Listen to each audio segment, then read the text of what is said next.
আসসালামু আলাইকুম এভরিওয়ান, স্বর্ণাস কিচেনে আপনাদের স্বাগতম।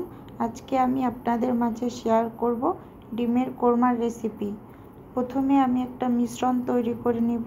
কয়েকটি কাঁচামরিচ, কয়েকটি কিশমিশ, কয়েকটি বাদাম দিয়ে। তারপর এখানে আমি আগে থেকে 6টি ডিম সেদ্ধ করে নিয়েছি। ডিমগুলোর ভিতর সামান্য একটু লবণ দিয়ে নেড়ে চেড়ে মিশিয়ে নিলাম। এখন চুলার উপর একটা ফ্রাই প্যান বসিয়ে দেব। ফ্রাই প্যান গরম হয়ে আসার পর আমি সামান্য পরিমাণ তেল দিয়ে একে একে ডিমগুলো দিয়ে একটু হালকা করে ভেজে নেব। ডিমের কোরমা রান্নাতে ডিমগুলো বেশি ভাজতে হয় না, হালকা করে ভেজে নিতে হয়। হালকা করে ভেজে নিয়ে তুলে নিলাম। এখন ওই একই প্যানে আমি সামান্য পরিমাণ তেল দিয়ে দিলাম। এখন আমি 1 টেবিল চামচ ঘি দিয়ে দেব। এই রান্নায় ঘিয়ের ব্যবহার করলে রান্না থেকে খুব ভালো একটা স্মেল আসে এবং খেতেও দারুণ হয়। এখন আমি এর ভিতর কিছু মশলা দিয়ে দিলাম। তেজপাতা, একটা দারুচিনি আর 2-3টে এলাচ। আমি এখানে বাটা পেঁয়াজ ব্যবহার করেছি, আপনারা চাইলে কুচি পেঁয়াজও ব্যবহার করতে পারবেন। এখন আমি এখানে 1 টেবিল চামচ আদা বাটা, 1 টেবিল চামচ রসুন বাটা দিয়ে ভালো করে নেড়ে চেড়ে একটু ভেজে নেব। ভেজে নেওয়া হয়ে গেলে এর ভিতর 1 চামচ লবণ দিয়ে দেব। লবণ দেওয়া হয়ে গেলে সামান্য পরিমাণ পানি দিয়ে দেব, যাতে মশলা না পুড়ে যায়।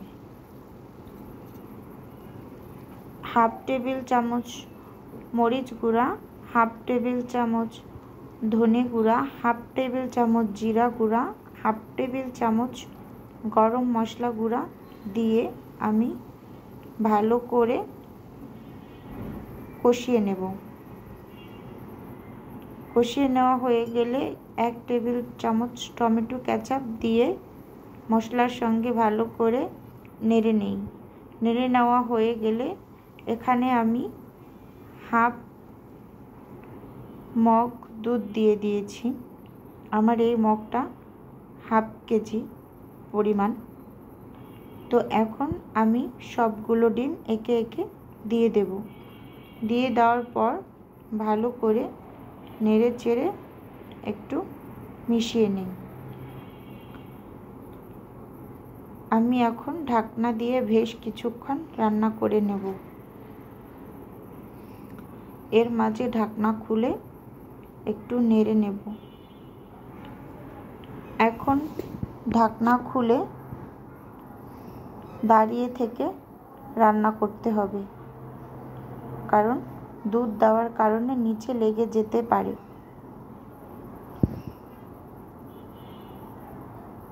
নামানোর কিছুক্ষণ আগে সামান্য পরিমাণ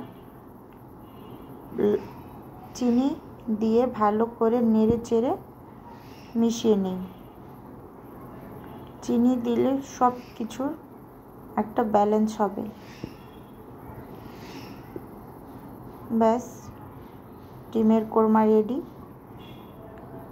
এখন আমি আপনাদের পরিবেশন করে দেখাই। দেখুন কালারটা কত দারুণ হয়েছে এবং খেতেও দুর্দান্ত হয়েছে।